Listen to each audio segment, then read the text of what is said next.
얘들아 안녕. 오늘 드디어 이제 실전 모의고사 문제풀이 하나씩 들어가 볼 건데요. 오늘은 1회에서 우리 문학 위주로 보기로 했잖아요. 그 중에 첫 번째 고전문학 UC 3대록을 한번 공부해 볼게요. 제목에서 알 수 있듯이 UC 3대록이니까 UC 집안 3대에 관한 얘기겠구나 라고 생각하시면 되는 거고요. 그리고 또 우리가 문제를 풀 때에는 뭐 내가 수업 시간에 여러 번 얘기했지만 문제부터 한번 확인을 해 보셔야 돼요. 그리고 문제 중에서도 특히 보기가 있는 문제가 있죠. 그 보기는 꼭 읽어 보셔야 됩니다. 어떠한 방식으로든 꼭 도움이 돼요. 그러니까 문제 먼저 읽고 어떠한 문제가 나오고 있구나, 그리고 어떤 힌트를 주고 있구나, 요거를 먼저 본 다음에 내용 파악으로 들어가 보시면 될 것 같습니다. 내용으로 들어가 볼게요. 태우가 경사에 다다라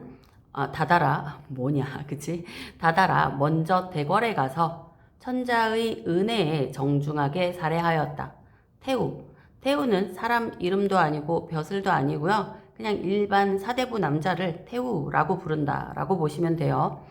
그래서 태우가 경사, 그러니까 뭐 조정에 다다라, 먼저 대궐에 가서 천자는 중국의 왕을 우리가 천자 혹은 황제라고 불러요.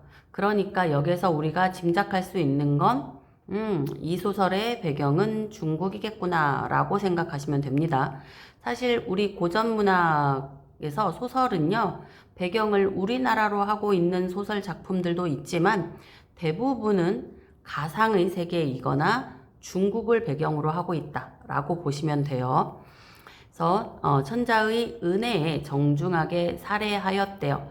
그러니까 천자의 은혜, 뭐 고전 소설에서는, 고전 문학에서는 임금의 은혜 같은 건 그냥 뭐 당연스럽게 얘기하는 거니까 뭐 여기에서 뭐 엄청나게 천자에게 은혜를 받았다라기보다는 그냥 이 세상에 태어난 게 은혜야, 알겠죠? 그래서 천자의 은혜에 정중하게 살해하였다. 상이 크게 반기시오. 상이 누구겠어? 천자죠. 천자를 다시 상이라고 표현하고 있는 거야. 그래서 천자, 상, 황제 이런 표현 나오면 다 그 사람이 그 사람이다. 다 왕을 의미한다 라고 보시면 됩니다. 상이 크게 반기시오. 크게 반겼대요. 이런 걸 그냥 넘어가면 안 되고요. 이 태우라고 불리는 애가 뭔가 반길 만한 행위를 하고 왔나 보구나 생각하시면 됩니다. 그래서 크게 반기시어 불러보시고 공적을 표창하시어. 거봐, 공적이 있대잖아. 무슨 공적인지는 여기서 그렇게 중요하진 않아요. 왜냐하면 이 내용이 계속 이어지진 않거든요. 근데 아무튼 엄청나게 얘가 대단한 아이고 분명히 이 태우라는 아이가 주인공이겠구나 라고 하는 것을 우리가 느낄 수 있는 거지. 그래서 공적을 표창하시어 예부상서 영능후에 임명하셨다. 그럼 예부상서가 뭐지? 영능후가 뭐지? 이런 건 생각하실 필요 없고요. 임명하셨대잖아. 그러면은 벼슬 이름이겠죠? 그럼 이 태우라고 불렸던 사람이 예부상서 영능후구나. 앞으로 이렇게 불리면서 호칭이 바뀔 수 있겠구나만 생각하시면 될 것 같아요. 그쵸? 그래서 영능후에 임명하셨다.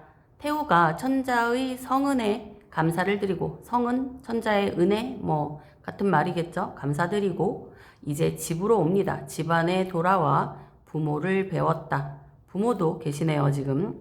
기한을 어긴 지 석 달이 지났기에. 기한이라고 하는 것은 어떻게 하기로 한 약속에서 그 기간이 기한이잖아요. 근데 그 기한을 어겼대요. 그럼 여기서 그 기한을 어긴 게 무슨 기한인지 안 나와요. 근데 우리는 충분히 맥락을 보고 이 기한이 뭔지를 알 수가 있는 거죠. 뭔가 지금 임금이 황제가 크게 반기실 수 있는 공적을 쌓으러 뭐 전쟁을 나갔든, 그치? 뭐 무엇을 나갔든 그 나가는 데 있어서 언제까지는 돌아오겠습니다 하고 나갔나 보지, 그치? 그랬는데 그 기한을 지키지 못하고 석 달이 지나서 오게 된 거겠죠, 그쵸? 그냥 그렇게 알고 계시면 되는 거예요. 석 달이 지났기에 식구들이 기다리는 근심이 끝이 없더니, 그치? 오겠다는 사람이 석 달이나 안 오니까 당연히 걱정을 하겠죠. 그래서 끝이 없더니 온 집안의 반김이 무궁하였다. 온 집안 사람들이 반기는 것이 끝이 없었다. 무궁하였다. 그래서 승상과 부인이 태우가 더디게 온 것을 꾸짖었다. 승상은요, 중국의 벼슬이에요. 우리나라로 따지면 영의정, 우의정, 좌의정 이 정도가 되는 거거든요. 그러니까 중국이 배경인 건 확실하고요. 승상이라고 표현될 수 있는 건 앞에서 부모를 배웠다라고 했잖아. 그러니까 당연히 승상은 아빠겠죠. 그리고 부인은 승상의 부인인 거고 나에게 있어서는 태우에게 있어서는 엄마겠죠. 그죠? 그래서 승상과 부인이 태우가 더디게 온 것을 꾸짖었다. 꾸짖은 게 뭐 진짜로 야이야이 막 이런 게 아니라 그냥 걱정했던 마음에 꾸짖었다는 소리겠지.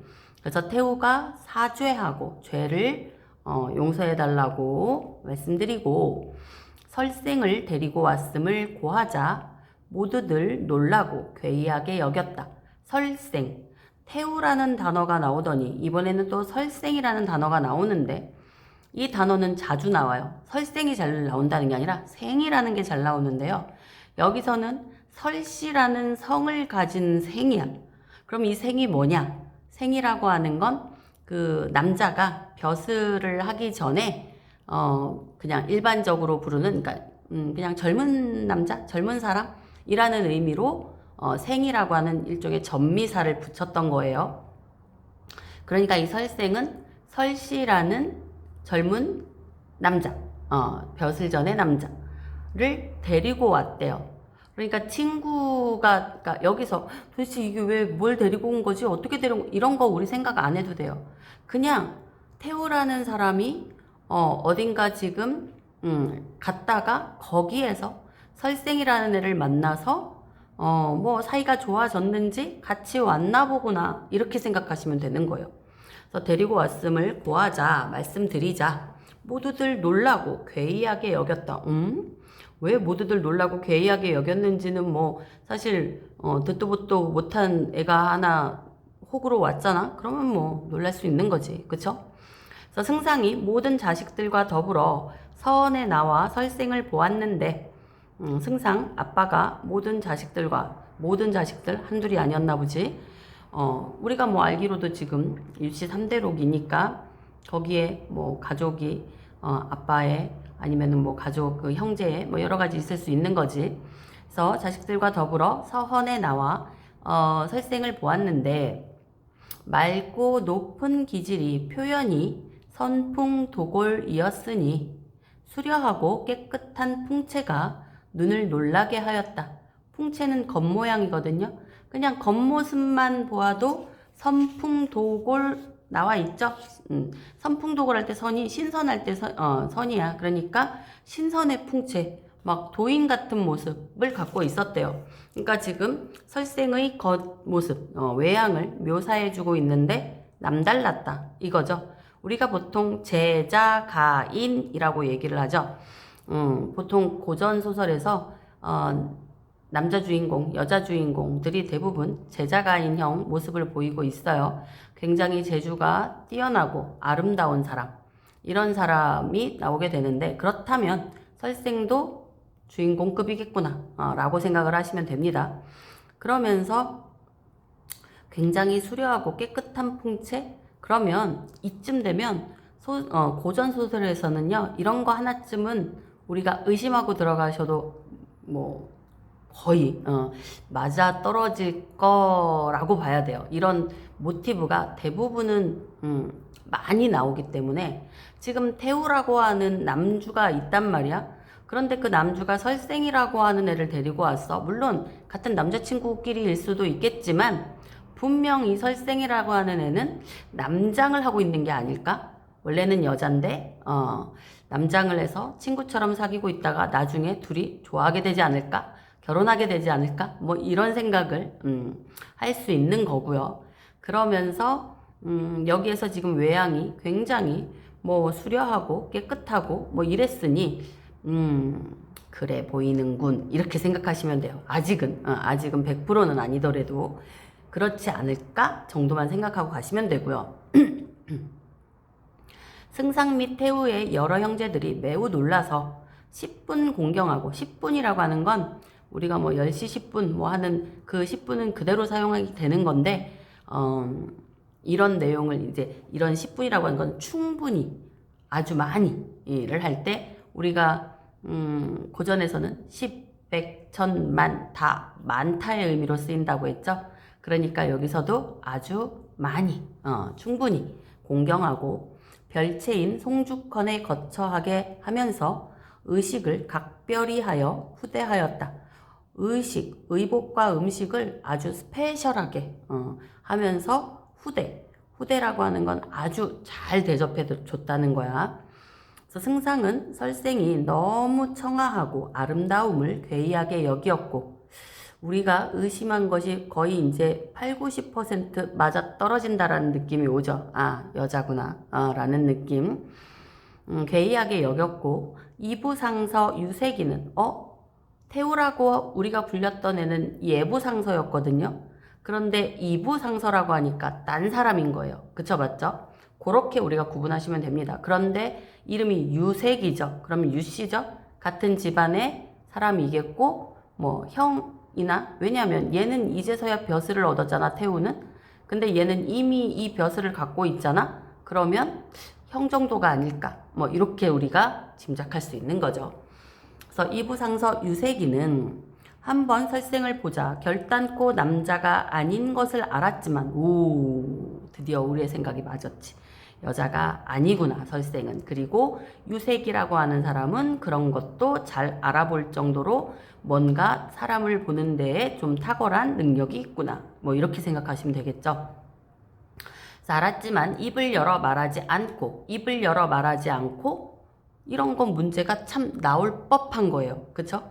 뒤에 있는 문제를 우리가 보지 않았다 하더라도 나올 법하겠다 싶은 것이 왜 입을 열어 말하지 않았을까? 배려한 거죠. 그죠?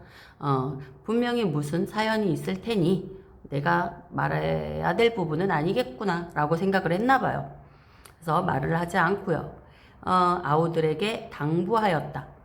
아우들에게 라고 하는 거 보니까 제일 형이 맞구나. 그치? 설생이 타양 사람으로 우리를 서먹하게 여길 것이다.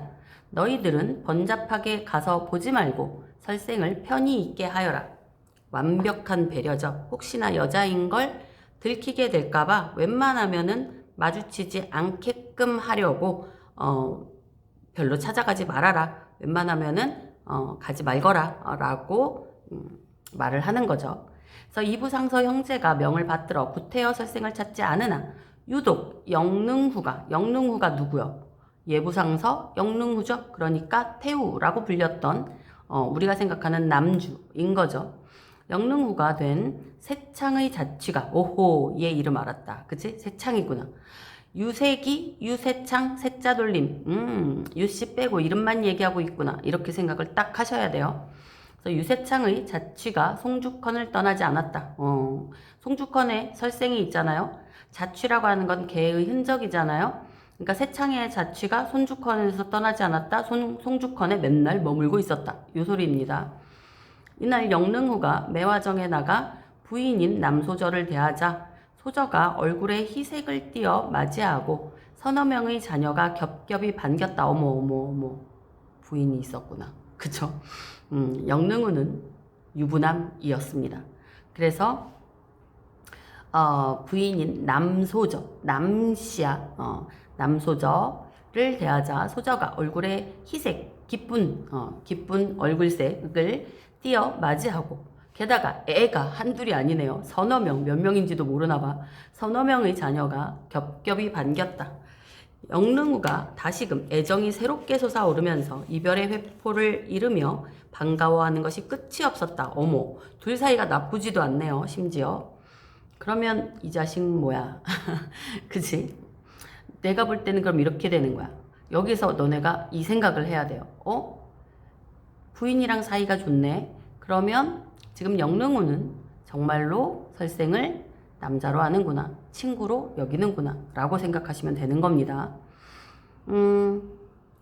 그러나 영능후의 한 조각 마음에는 설생이 객수에 가득 차 있는 것을 잊지 못할 뿐만 아니라 남자인지 여자인지가 미심쩍어 마음이 갈리니 이 밤을 겨우 세워 아침 문안 인사를 끝낸 후 바로 송주컨에 가 설생을 보았다. 헷갈리는 건 있었나 보네. 그치? 너무 이뻤나 봐. 그리고 너무 아우라가 있었나 보죠. 그리고 또 자기를 계속 걱정하게 만들고 이 사람이 고향을 떠나와서 이렇게 낯선 곳에 있으니까 힘들지는 않을까. 그러니까 마음이 자꾸 왔다 갔다 하고 있네. 사실 이 당시에는 어땠어요? 일부 다처제였죠.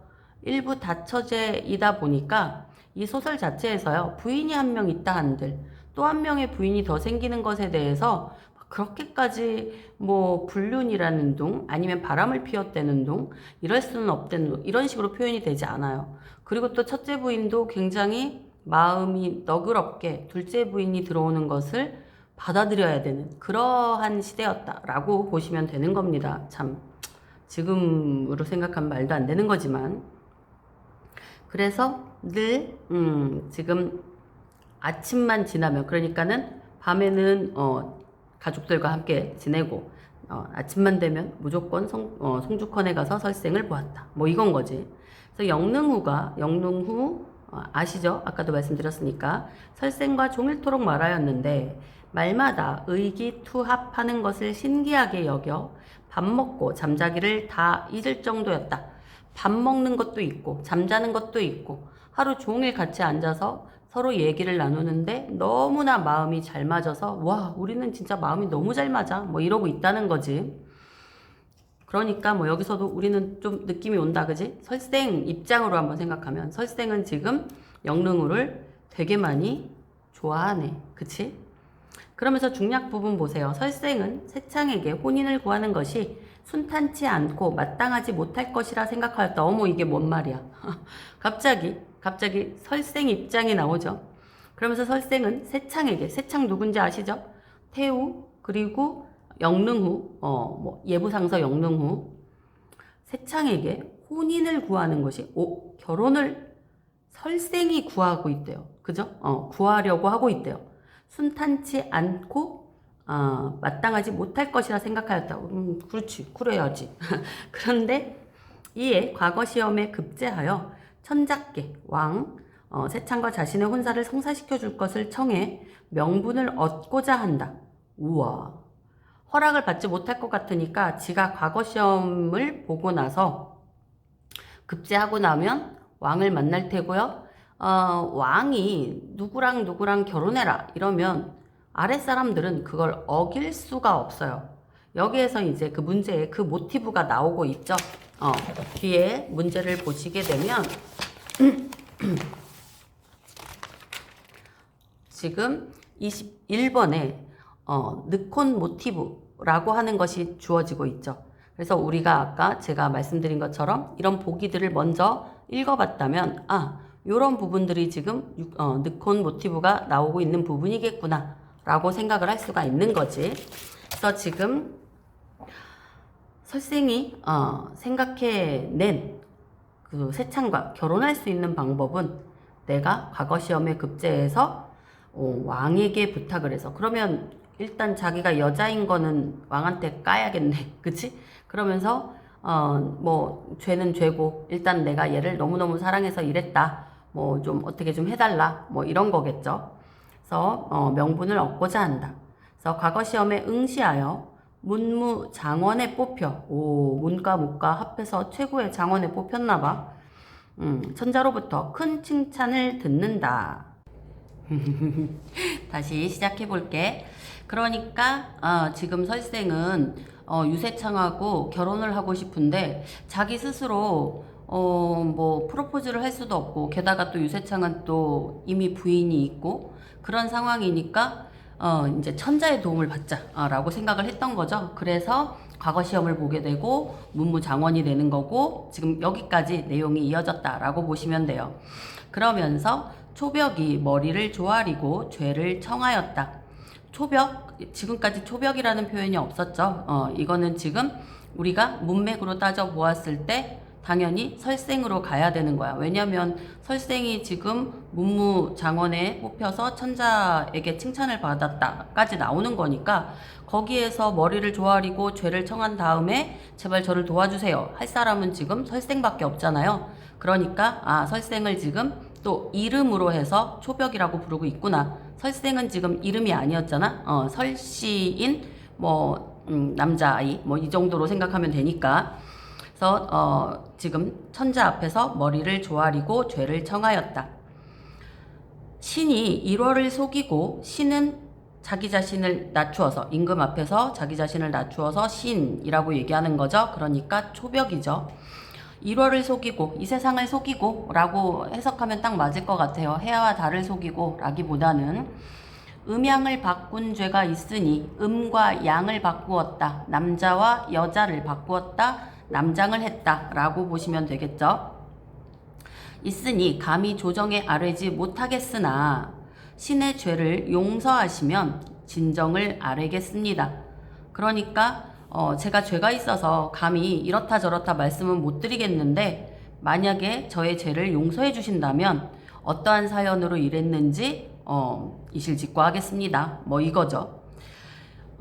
차설 천자가 놀라시어 설초벽에게 마음속에 품은 것을 숨기지 말고 아뢰라 하시자 초벽이 다시 머리를 조아리고 아뢰었다. 차설 아시죠? 각설, 차설, 화제의 전환을 보여주는 그러한 단어라고 보시면 되고요. 지금 천자가 알겠어 얘기해봐 이렇게 되는 거겠지, 그치? 그러니까 숨기지 말고 말해봐 했더니 신은 본래 설경화의 어린 딸입니다. 그러니까 본인은 신은 설경화 아빠겠죠? 같은 설씨니까 엄마는 아니겠지. 아빠 설경화이고 그 사람의 딸입니다. 여자입니다. 라고 얘기하는 거지. 부모가 함께 돌아가시자 아빠도 돌아가시고 엄마도 돌아가셨어요. 혈혈단신의 아녀자가 강포한 자로부터 욕을 볼까 두려워. 이게 바로 초벽이 남장을 한 이유가 되는 거죠. 그러니까 세상이 너무 무서우니까 어떻게 될지 모르니 여자의 몸으로 혼자 사는 것보단 남자로서 사는 것이 훨씬 더 쉬울 수 있었다. 이거겠지. 그래서 남장을 하고 무예를 배워 풍양의 진중에 들어갔다가 산으로 도망하여 은거하면서 천신만고를 겪었습니다. 그러니까 지금 그 과정을 보여주고 있는데 자기가 혼자 살아가면서 그 모진 시련을 어떻게 이겨왔는지 요약적으로 제시하고 있는 부분인 거죠.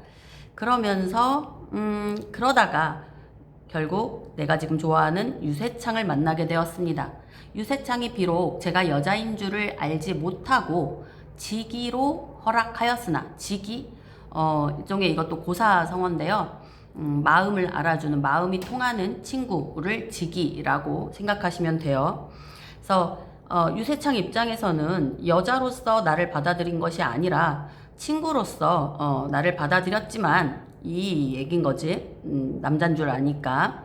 신이 여자의 몸으로 세창과 동행하여 먹고 자기를 한 가지로 하였사오니 의리로 다른 사람을 쫓지 못할 것이고 제가 유세창과 결혼하고 싶은 첫 번째 이유는 저는 이미 남자와 동침을 했습니다. 이건 거지. 밥도 같이 먹고 남녀 7세 부동석이라고 하는 그 유교 사상이 팽배했던 시절에 남자와 지금 같이 밥을 먹고 잠을 자고 했는데 내가 어떻게 다른 남자랑 결혼을 할 수 있겠습니까? 이건 거지. 물론 남자 대 남자로서 같이 지냈다라고는 하지만 본인은 자기가 여자인 걸 알고 있으니까. 그래서 첫 번째 이유는 다른 남자에게는 제가 마음을 열 수도 없고 결혼하기도 좀 그렇습니다.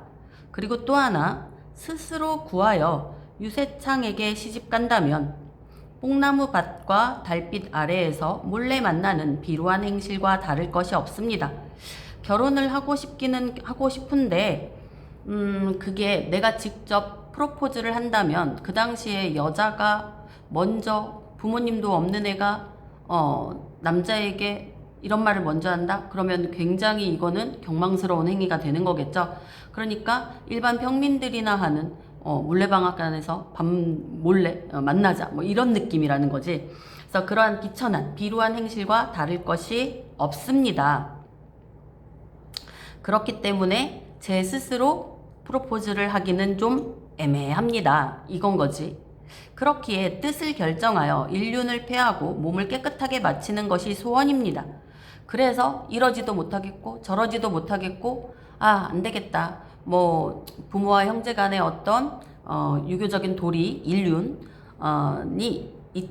있지만 그걸 지켜야 하겠지만 그것을 나는 폐하고 그냥 죽어야 되겠다. 이건 거예요. 몸을 깨끗하게 하면서 마친다. 그러니까 그냥 이 세상에서 하직해야 되겠다. 그것이 소원입니다. 그러니까 여기에서 초벽 설생의 이제 성격이 드러나는 거죠. 성품이 강직한 혹은 뭐 절개 있는 그러한 성품을 느낄 수 있다. 그러나 죽으려고 하니까 솔직히 아까웠겠지. 그치? 그러나 뭐라고 나와 있어? 돌아보건대 다시 한번 생각해 보건대 부모의 혈맥이 다만 신첩의 한 몸에 있기에 차마 사사로운 염치와 의리 때문에 죽어 종족을 멸망시키고 후사를 끊게 하는 죄인이 되지는 못할 것입니다. 신첩 여자가 자기 자신을 낮추어서 하는 말이에요. 그러니까 지금 여자로서 위에서는 신이라고 했죠. 신이라고 했는데 여기서는 신첩이라고 말을 바꿨네요. 그러면서 이제 죽자라고 생각해 보니까 우리 집안에 설씨 집안에 자손은 나 하나뿐이더라. 근데 내가 죽으면 이 설씨 집안은 끝이다. 이 얘기를 하고 있는 거야. 그렇기 때문에 우리 집안의 어떤 그 후사를 잇는 것이 더 중요한 것이지. 사실 여자가 후사를 잇는 게 어딨어. 얜 결혼하면 유씨 집안 여잔데 이것도 사실 말은 안 돼. 그렇지만 여튼 얘 생각이 그래서 내가 좀 부끄럽고 창피하고 또 의리 때문에 죽는다면 이거는 우리 종족을 멸망시키는 거고 우리 후사를 끊게 되는 큰 대역죄인이 되는 게 아니겠느냐. 그래서 나는 죽을 수 없었다 라고 얘기를 하는 거죠. 온갖 계책을 생각해도 방법이 없으나 이 생각도 해보고 저 생각도 해보고 그럼 어떻게 해야 될까를 했으나 그윽이 아주 깊이 생각하건대 폐하라면 되겠구나 라고 생각을 했다는 거죠. 폐하께서는 만민의 부모가 되시니 모든 사람들의 부모가 되니 저의 부모도 되어주셔서 중간에서 결혼을 맺게 해주십시오. 뭐 이거겠죠. 반드시 신첩의 사정을 불쌍히 여기시고 윤리를 완전케 해주실 것 같았습니다. 이렇게 얘기하는데 어떤 왕이 아니 난 아닌데 이럴 수 없겠네.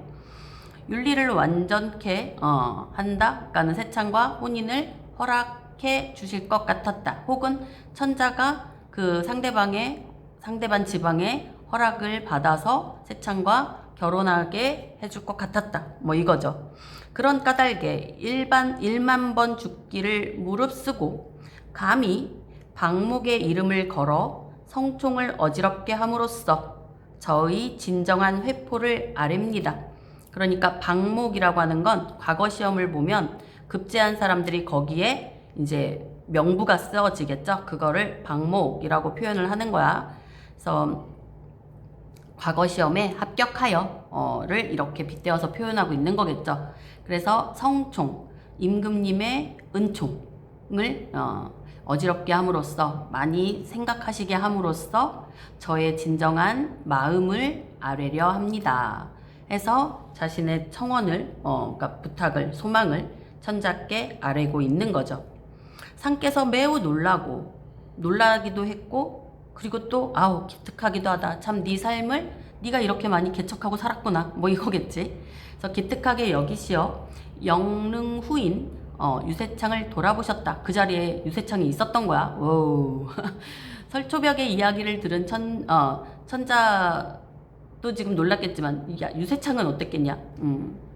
더 했을 것 같은데 그치? 영릉 또한 매우 놀라 안색이 흑빛이었다. 너무 놀래갖고 지금 혈색이 싹 다 가신 거죠. 상이 유승상에게 명령하여 말씀하셨다. 영릉후도 처음 듣는 이야기니까 지금 막 놀라고 있는데 상이 유승상에게 얘기를 했대요. 설시녀의 재주와 용모와 의협심이 옛사람보다 뛰어나고 성현들보다도 옛사람은 성현들 고인 뛰어나고 사정이 불쌍하니 게다가 사정이 불쌍하니 이렇게 되는 거지. 짐이 왕이 자기 자신을 낮추어서 표현할 때 짐이라고 합니다. 짐이 중매자가 되어서 중매가 되어 세창과 혼인시킬 것이다. 경은 육례를 갖추어서 저 설시녀를 맞이하고 평범한 며느리로 대접하지 마라. 대접해라가 아니라 대접하지 말아요. 그러니까 평범한 며느리가 아니라 뭐 잘 부탁한다. 많이 대우해줘라. 뭐 이 얘기겠지. 여기서 육례라고 하는 것은 결혼을 할 때의 6가지 예법이 있었대요. 그러니까 그런 예법을 다 갖추어서 제대로 맞아들여라. 뭐 이 얘기겠죠. 그래서 저 사람이 타향에 떠도는 나그네가 되어 혼사를 말하기가 어려운 까닭에 과거에 급제하는 것을 계기로 뜻을 이루고자 하였으니 이 또한 대단한 계획이다. 묘책이다. 칭찬하고 있는 거죠. 충성심이 세상을 덮을 만하고 문무장원을 하였으니 300한 집과 가동과 노비를 전례대로 사급하며 특별히 여학사, 여장군에 임명하여 영능후 세창의 둘째 부인으로 정하나니 선생은 명심하라. 와, 대단하네요. 그죠? 그러니까 지금 여기에서 가동이라고 하는 건 이제 그 노비, 어린 사내아이 종까지 주고 300한 집도 주고 그리고 노비도 주고 그러니까 다 내려준, 그러니까 뭐 어떤 뭐라고 해야 되지? 상품처럼 다 내려주시는 거고 거기에다가 심지어 벼슬까지 내려주고 있죠. 여학사라고 하는 건 학문이 굉장히 뛰어난 여인을 얘기하는 거고 그러면서 여장군에 임명을 하면서 둘째 부인으로 내가 정했으니 너희들은 거역할 수 없다 라고 얘기하고 있는 거죠. 여기까지 지금 내용이 나오고 있었어요. 그러면 사실 내용 해석이 된다고 하면 문제는 그렇게 어려울 건 없거든요. 네, 내용 해석이 어려웠어서 좀 힘들었던 것 뿐이지. 그렇게 되면 이제 문제를 한번 들어가 봅시다. 18번 보게 되면 윗글의 내용에 대한 이해로 가장 적절한 거죠. 1번 보면 태우는 천자의 도움으로 승상과 약속한 기한 내에 돌아올 수 있었다. 다 틀리죠? 천자의 도움이 있었는지 없었는지도 모르고요. 그죠? 승상과 약속한 기한보다 3달이나 늦게 왔다고 했죠? 2번 승상과 그의 모든 자식들은 설생이 태우와 함께 올 것을 모두 몰라서 되게 놀랐죠? 그리고 3번 이부상서는 설생의 정체를 주변 사람들에게 전하면서도 태우에게는 알리지 않았다. 모두에게 알리지 않았죠. 여자인 걸 알면서도 모두에게 말하지 않고 되도록이면 그 설생을 지켜주기 위해서 주변 사람들에게 이렇게 찾아가지도 말라고 했었었지. 그지? 4번 태우는 설생의 정체를 미심쩍어 하면서도 여잔지 남잔지 그치? 미심쩍어 하면서도 그의 처지에 대한 걱정으로 잠을 이루지 못했다. 그나마 얘가 되게 많네요. 5번은 천자는 초벽을 보자마자 그의 재능과 정체를 그따위 얘기는 있지도 않죠. 그죠? 그래서 답은 4번이다. 그리고 19번 A와 B에 대한 설명. A는 지금 금방 보았던 이부상서가 그 설생이 타양 사람으로 우리를 서먹하게 여길 것이다. 너희들은 번잡하게 가서 보지 말고 설생을 편히 있게 하라 하면서 배려하는 부분이고요.